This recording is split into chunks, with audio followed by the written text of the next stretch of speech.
Subscribe.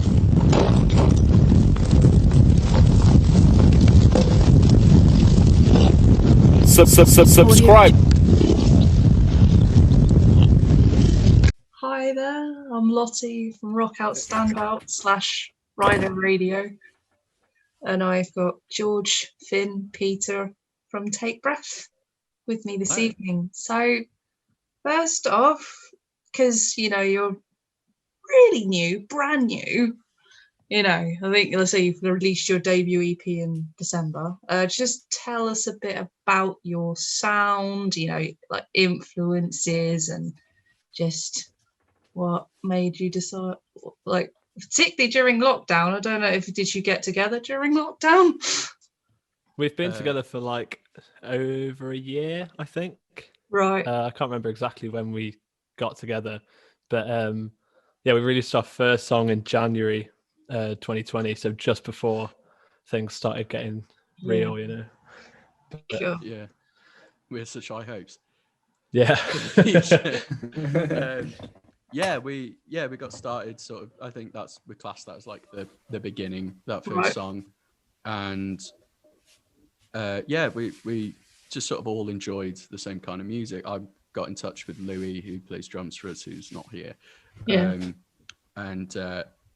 We sort of talked about he wanted a singer, and I was like, I can sort of do that.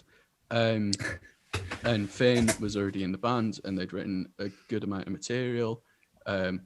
One song you can hear on the EP already, which was Sleep, that was already done. But in terms of influence, I think we've all got similar and then dissimilar. Right. Like there's a bit of an eclectic mix in there. That's the whole thing, isn't it? We like to take inspiration from like as much as we possibly can. Yeah. Because you can't make like a new sound if you take influence from all the same bands that everyone else does and nothing else. Very true. Yeah, like we try and listen to everything sort of outside of. I avoid listening to other sort of alternative bands now. Influence me.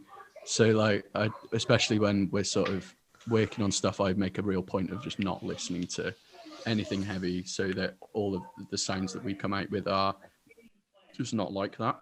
So I'm like just the biggest Harry Styles fan in the world at the moment. Fair enough. I think he's brilliant. I just haven't stopped listening to him. Fair play.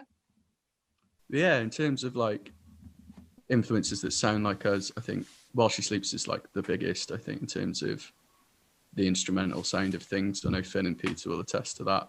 Okay. For me, it's all over the place. I think Linkin Park was the one that made me want to do it. But Thornhill's a big one as well. Thornhill, yeah, brilliant band. It's all sorts. I think Sleep Token was the sort of really uniting one, because we were all sort of like, they were not as massive as they are now at the time. And we were like, we all like this sort of new cool band. So that was the one. And then there's a cool story about Holding Absence in there as well. It's cute. I like this story. It's really wholesome. This is really adorable, actually. So if you have like a physical copy of Holding Absence's debut album, right, on the inside of the sleeve, there's a photo of them at a show, and in the bottom left-hand corner, you can see me and our drummer Louis right at the barrier, and we didn't know each other at that point.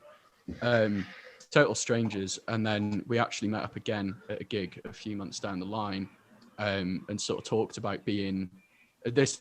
He sort of messaged me on Instagram, and we'd been back and forth, and then we decided to meet at an architect show. And then Holding Absence put that record out, I think in February of 2019, right, something like that. And I remember getting it and looking at it, and I was like, hang on a minute, that's me and Louis. Which is crazy. So that was really, really out there. And I remember telling him about it, and he was like, no way. And I'm sure he'd tell you more about it if he wasn't stuck wherever he's stuck. But that was really cool, just that little connection that we'd already had. I'm pretty sure we like put our arms around each other as well, like during one of the parts. So we had absolutely no idea who each other was. Big up Holding Absence for bringing people together. Yeah, that's awesome. I think music in general just brings people together, and I think I can tell you needed it, particularly after that year we're keen to put behind us. Yeah, absolutely. I think, So yeah, so you released the EP release in December, which I Yeah. commend you for, because usually in a month that's saturated with Mariah Carey, Michael Bublé, Whamageddon, Bangers. bang. Yeah. Wham. Yeah, to be fair. Little bit of Bublé. Whamageddon as it's called now. Yeah, it was we wanted it to be out a lot earlier than it was, but with the Yeah. way that everything went last year, it was just difficult to actually like legally go and record. We got really unlucky, didn't we? Like our studio time was booked Yeah. in March, just like on the brink of lockdown. So they announced it like literally- 2 days before we were yeah. going. No It way. was I that close. was actually going Um, to ask, was this the intended release date? But yeah, just I think we wanted it to be out in like, I think we wanted it out in like April or something ridiculous like I think that. we were going for like June, I think, weren't we? Yeah, We started maybe recording something. the EP in March. Yeah. Well, we were going to anyway, but yeah. that was the plan. And we've had all the material around for ages, so that we're really proud of that release. I think it's it sort of embodies the first sort of era of Take Yeah. Breath as a band, but it's old. Like it's old material. Realistically, it's very new for like people listening, but it's been Yeah. around for a while. Fair enough. So I think It's really, yeah, really good, that EP. Thank you so very much for the review as well, by the way. It was Right, amazing. It was yeah. so good to read. honestly made my day. Because I wasn't quite sure what to expect. I mean, because you'd sent me your stuff, had a listen, I thought, okay, let's give it a go. Not normally because people don't not one thing. I'm more into sort of like symphonic power metal. So, but then I do like your kind of metal as well, because it kind of is reminiscent to back in my college days, going to those go to those crazy gigs. I really like getting that sort of like it's almost like a nostalgic sound. Yeah. I feel that when I listen to it, it's like it reminds me of sort of Under Oath and those sorts of bands and like early sort of 2000s metalcore and post-hardcore, I think. And Yeah. I'm really proud of that because they were the bands that really got me into this sort of thing. Yeah. So I love that as a comment. So thank you. Yeah, I remember those sorts of gigs as well. I think because they're the ones. Oh, they're sick. Yeah, they are crazy as well. Crazy. Yeah. Has this been recorded? This is being recorded. Yeah, if I can edit anything out. Okay, cool. EP. Charlotte, have you got a USB cable I can use to charge my vape?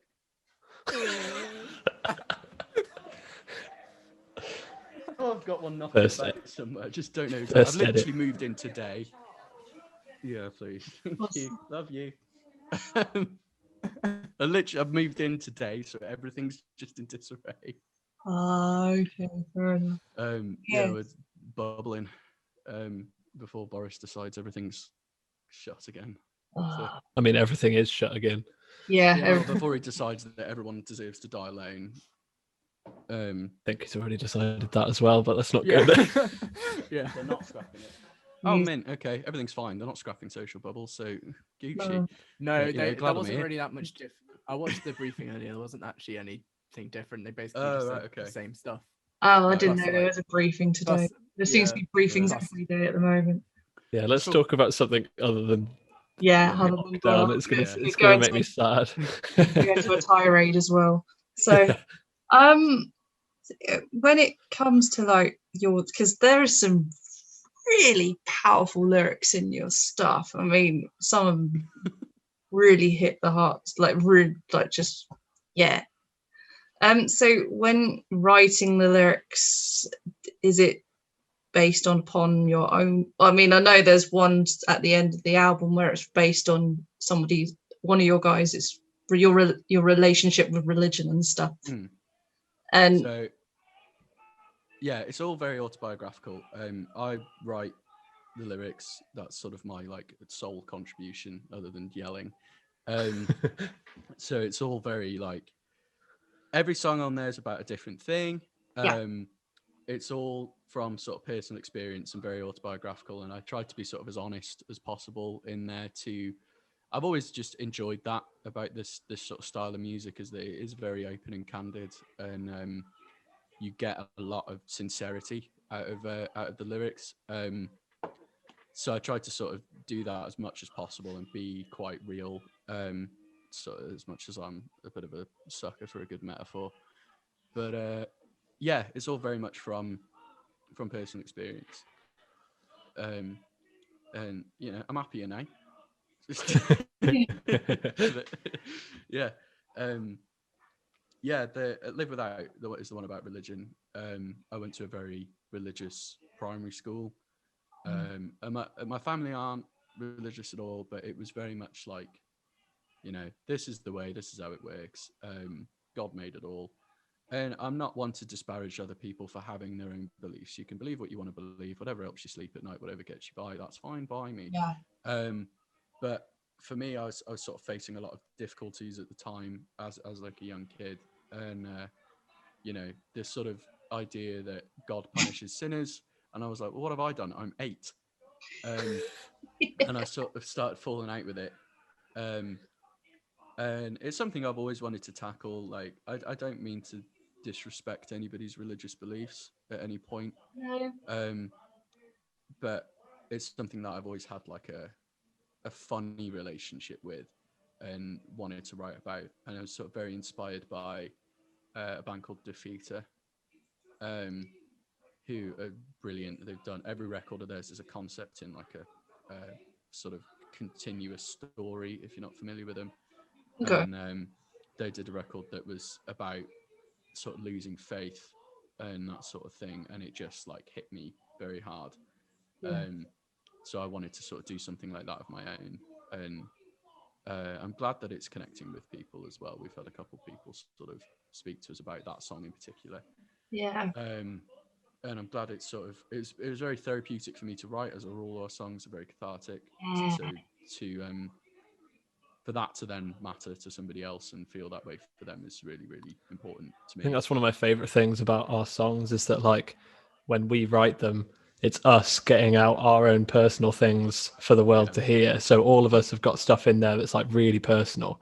And the fact that people then come back and relate to that in potentially a different way. So like they can say, oh, I relate to this because I had this experience, which may be different to your own, but like just someone saying that about something that you've put out is like, I don't know, it's just something about it. Like you feel connected to that person just because of how connected they feel to your song, which is insane. Like we never thought we'd actually get that, like when we started. Such a rewarding feeling. So awesome. Like we've always, especially like being fans of this sort of music. I was actually having this conversation with my mother yesterday about I've really sort of poured my heart and soul into doing this because for me, when I was a young kid, like this kind of music was everything. You know, to see particularly like other men speaking so openly and honestly about how they felt, it was just massive for me, because it just meant that I wasn't alone. So for what we're creating to then have that kind of impact with other people is it's everything. It's what the reason I do it. You know, it's everything Absolutely. I've wanted it to be. Was just to connect and have that with people who appreciate what we do. Absolutely. Like, yeah. Yeah, and I think that's particularly during these times right now, because I don't know if you guys noticed, mental health has really deteriorated. Oh, it's been absolutely shambolic. Yes. It's been so difficult, I think, for everybody. And yeah, I think just, you know, I left the house like a grand total of 5 times last year. Oh God. 4 of those were to work on stuff with this band when we were allowed to. So that was like the saving grace of everything. To just and the other time was to see Charlotte. So, you know, you were a saving grace too. Yeah, it's just been a nightmare. But to have that like music as catharsis has always been a thing. It's always been a sort of body armor and just something that helps. A lot of last year I didn't have a day job either because I was and then so I was in just talking to bands. Yeah, and it's amazing to have the opportunity to connect with people still via this sort of thing, and get to speak to artists and speak to people who enjoy it and people who write reviews and all this sort of thing. Like we really appreciate everybody who's involved in music in any way, shape or form. Yeah. And it's very cool. It's great to be able to sit down and do this. I was actually going to ask if like writing the music, if that helped you mentally. So I think you've kind of answered that already. Oh yeah, without a doubt, it's a huge thing. I think I can say that for all of us. Like we all. Yeah, and like this, if I didn't write songs, I don't think it's one of those things like everybody's got a thing, haven't they? So like all of us here are like either musicians or involved in the scene somehow, because obviously you have the radio thing and you have the magazine and all this stuff that you're in charge of, and that's really cool. But everyone's got their thing, and the idea to me that I wouldn't have music to write is just like, what would I do with myself? Like there is nothing else that I would do. I'd be the most useless person in the world if I didn't do this. I would have nothing else. Like, Has there been anything? I mean, outside of music, has there been anything that's kind of helped you get through lockdown? I mean, me personally, walking my granddad's guide dog, taking him for a walk. That's cute. Peter, Yeah, I'll send a picture after the call. Doing a bit of biking, a bit of walking, but that's about it really. Other than just kind of standard exercise really. Not much else to do lockdown wise. Not really. There's only so much you can do from your house really.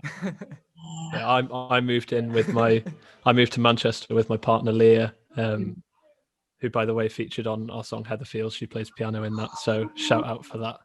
Okay. Yeah, so I think that's another thing, because if I had been living by myself throughout this, I don't think I would have got through it. So having Leah there with me and like helping me through it has been crazy support. And these boys as well have just, like I said before, I don't think I would have survived lockdown without the connections and like stuff we've done this year. Yeah.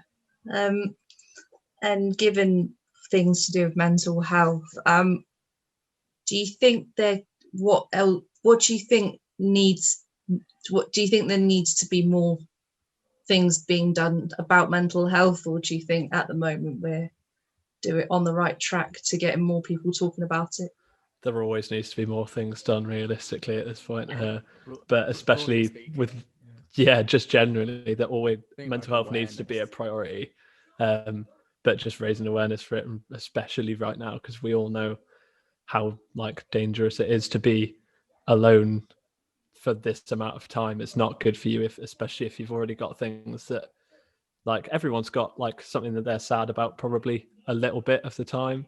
So when you're face to face with that for such a long time, it's not good for anyone. So just raising awareness and stuff. And George last year did this, wrote a piece for a company called Heads Above the Waves. So that's shout out to them as well. Like stuff like that needs to be bigger. Absolutely brilliant. That was more about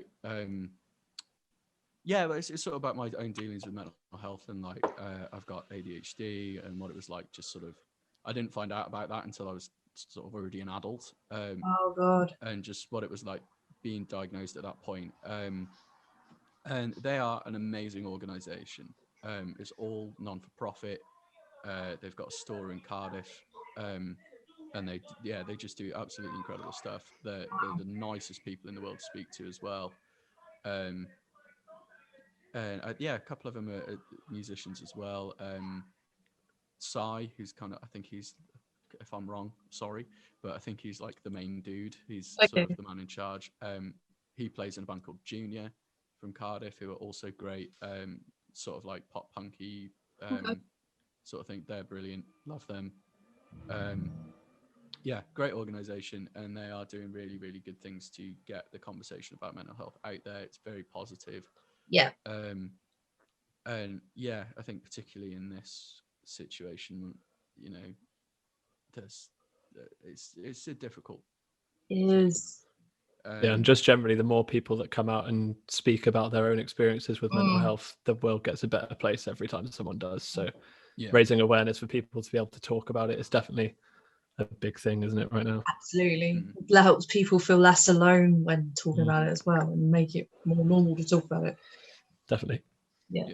And is there anything that you guys like to do I think I've already my voiced this already, but is there anything that you guys like to do, like bands you listen to, or anything that if you're having a bad day with your mental health, for example, and everything just seems, what is there anything you do to keep grounded? Or Let's pick a thing each. Everyone has 1 point to make on something that keeps them I've grounded. got 2. You can have 2. Okay. as many as you like. Peter Mould, I'm putting you up first. Oh no. I think outside of music, I think just generally being outside really helps. So, like, not just being like, because if I'm spent a whole day inside, whether or not it's playing music, even if I'm, which is obviously, you know, perfectly fine to do, but I think after a day of being inside, you just kind of, I get a bit like, I'm a bit restless and just kind of need some like fresh air, so some kind of like escape outside for a bit. I know what you mean. Yeah. So yeah, I think that would be kind of like my go-to outside of like, you know, the whole outside of the music world really would be escaping somewhere outside, walking, biking, something like that. Nice. Yeah, that's probably mine. Yeah, for me, I don't know. There's a couple things that I do. I think the main one is obviously playing music, but outside of that, I do like bits and bobs with graphics and stuff, which I haven't done before. Well, I did. This is a fun story. Peter's going to laugh at me because he was there throughout this whole thing. I did graphics at A level, so in college. Okay. Like whenever that was, like 3 years ago or something. And that was before, obviously, Take Breath had become a thing. Me and Peter were in a separate band at this point, which was like a small, like, just for fun sort of thing. Like, we had a good time with it, but it wasn't going to be. Did release the big. EP though. Yeah, we did release an EP, but it's still on Spotify. Not as good as it's not as good as this one though. yes, Listen no, to this one instead. Yeah, let's not promote that. But yeah, so at that point, that was like I was not having a good time generally in life, but I was just angry at the system, as every young kid is at some point. And I was like, I hate school, college, whatever. So I got a U in graphics because I was like, didn't go to lessons and just like, I remember on my deadline day, I came in and I was like, right, I don't actually have a plan of what I'm going to do for my final piece, so I'm just going to draw and see what happens. To be fair though, man, I lost one of my folders on the deadline day, and I spent like 3 hours going between home and college looking around for it. So that was really but yeah, so after that experience, I never touched graphics again because I was like, I'm clearly awful at it, and the teacher just like, I'm pretty sure he hated me. He was a really nice guy, but yeah, I can tell he wasn't a fan of me because of my awful work ethic. I had a really similar experience. Yeah, I really wanted to be a tattoo artist when I was younger, and then I did art as a GCSE, and I fucking hated it, and I've never done anything again. Yeah, so I did that for like after that, like George just said, I just didn't. And then at this point, I can't remember why I started, but I was like, it was probably just because of lockdown. I think I was like, I need something else to do that's not music all the time, because everything, even if you love it to pieces, it's going to get a bit dry if you do it every day. So I was like, I need another little escape. So I started doing bits and bobs with graphics and stuff. So that's probably been the main one recently, I think. Okay. Yeah, for me, I'm shit at Call of Duty. Yeah, I play a lot of video games. I've always enjoyed. Haven't you got a Call of Duty record on your CV or something? Is that your personal statement or something? On my like that? personal statement for university, I put my Battlefield 3 KD ratio, and I still got in. And it was a good KD. I was like literally on like a 2.9, like consistently. That was my overall KD. It was sick. I have no idea what that means. I don't know if that's good or It's basically it means this is what we're going into. KD ratio is kill death ratio. So the higher the number, the more positive is. You've got more kills than you have died in the game.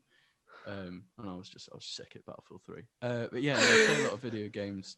I sort of fell out of touch with that. Like, it's something I've always really enjoyed, but whilst I was at university, didn't really have the time or the energy to like get committed to a video game. So over lockdown, I've just sort of sunk into some things that I've really wanted to play for a long time.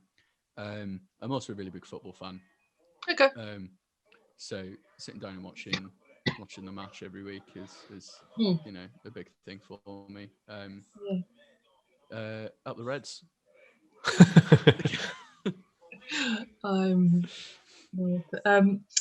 I hope I don't regret asking this, given how things have been going and how things have been handled. What's our Take Breath's plans for 2021?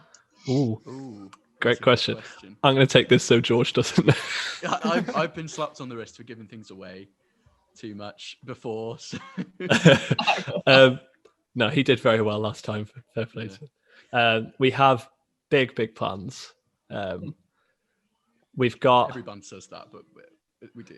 Yeah, we're not going to be that. You know, that one metalcore band that's like new things dropping soon, and then they release a Billie Eilish cover, and everyone's like, "It's not big things." It's a Harry Styles cover this time. Yeah. No, we do. We have more things in the pipeline. We're working on another release now. I don't want to give too much away, but because it's like an exciting thing for us. It's ambitious for sure. Trying to tackle. I think so far we found, like we said before, everything we've done with Take Breath so far, especially on this most recent EP, has been like personal experiences, and it's like talking about our emotional health or past experiences we've had, like we said. So this new one, I think we're trying to take a step back potentially from ourselves and this is tackle the thing I was going to say. Other issues. In terms of themes, it's very different. It's not about me being sad. Or all of us being sad. Or all of us being sad. It's very different. It's been a new challenge to write, which I've really enjoyed. And yeah, it's a step in a different direction, but it'll still sound like us, but better. And a bit more something else. Yeah. Really, I'll keep a lookout, and you know where to send it when it's ready for reviewing and stuff. Oh yeah, for sure. Cool. Yeah, for sure. And absolutely. Just one last thing, do you have a message for readers, listeners, and don't let me do this. It will be stupid. Definitely don't let me do this. That's me again then. I think one is just a huge thank you to everyone who's been streaming the EP so far. We haven't expected the huge response we've got from it, whether it be people like you, Lotty, that have given amazing reviews that we're so grateful for, because it does so much for us and it's like really heartwarming to read. Whether it's people that just listen to it and enjoy it. We've got something like 14,000 streams on the EP on Spotify now, which is amazing, which we're really excited about. And then just a massive thank you to everyone who helped us in the process of it. So shout out Sam Bloor, who produced the EP, because he's an absolute machine. He's so good. He made it sound just massive. Shout out Holly Doran for doing the art, because she killed that as well. And then shout out for Leah and Fee for helping out with Heatherfield, because that sounds amazing as well. Just a massive thank you, I guess. We all massively appreciate all of the support all the time, and it's been great. So keep your eyes peeled. Yeah, we will. Well, thank you for taking time out of your evening to do this chat today. No worries. Thank you for having us. Hopefully, hopefully we might get back. Well, touch wood, get back to live shows and stuff. Oh, we can't wait. I'm missing those. Yeah, and good luck. Well, hopefully this year will go better for all of us. Yeah, fingers crossed. Yeah, thanks, guys. Thank you. Thank you so much. That's all right. Subscribe.